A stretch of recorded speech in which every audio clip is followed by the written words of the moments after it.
उमेदवार म्हणून त्यावेळी काय बघ कसं आहे की मी तिकडे फार उशिरा गेलो.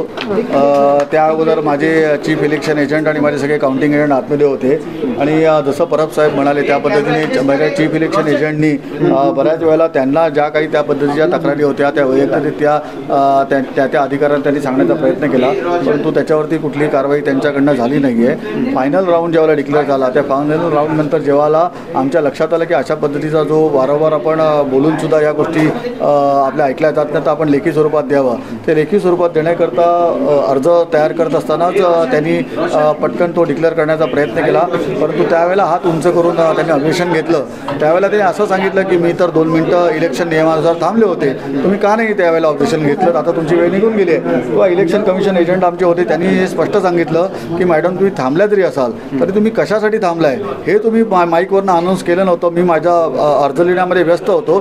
तुम्ही जर का त्याच वेळेला जर का माईकवरनं अनाऊन्स केलं असतं की इलेक्शनच्या नियमानुसार मी 5 मिनटं थांबतोय, कोणाचं ऑब्जेक्शन असेल तर तेवढ्या वेळात तुम्ही घ्यावं, तर कदाचित ती आमची चूक होती. मला असं वाटतं चूक ही त्यांच्या एंडकडनं झालेली आहे आणि त्याच्यावरती त्यांनी मौखिक आदेश म्हणजे त्यांनी सांगितलं की मी स्पीकिंग ऑर्डर देते, मी मौखिक आदेश देते आणि तुमची ही कंप्लेंट मी ग्राह्य मानत नाही, तुम्हाला जर का काय द्यायचं असेल तर लेखी स्वरूपात द्या असं त्यांनी सांगितलं. त्याप्रमाणे आम्ही त्यांच्याकडे दिलेलं आहे. पंढीलकर यांचा या मोबाईल वापरत होते याबाबत तुमच्याकडे काही कल्पना नाही? मला काहीच कल्पना नाही, कारण ती घटना ज्यावेळेला घडली ना ती साधारण 2-2:30च्या दरम्यान घडली असं माझ्या कानावर आलं आहे आणि त्यावेळेला मी आतमध्ये नव्हतो. अधिकारी म्हणतात ईव्हीएम हॅक नाही करू शकत अशा पद्धती चुकीचे नाही. आता ते बघा ईव्हीएम हॅक होतं आहे की नाही होतं आहे, परंतु या मतदारसंघातला विजय हा संशयास्पद विजय आहे. त्या संशयास्पद विजयाला अनेक कारणं आहेत, अनेक त्याच्या काही गोष्टी आहेत. त्या गोष्टी आम्ही आमच्या इलेक्शन पिटिशनमध्ये आम्ही घेणार आहोत. अमोल कीर्तिकारांनी बराच उशीर लावला माध्यमांसमोर त्यांची भूमिका जाहीर करायला, काय नाही? बघा कसं आहे की शेवटी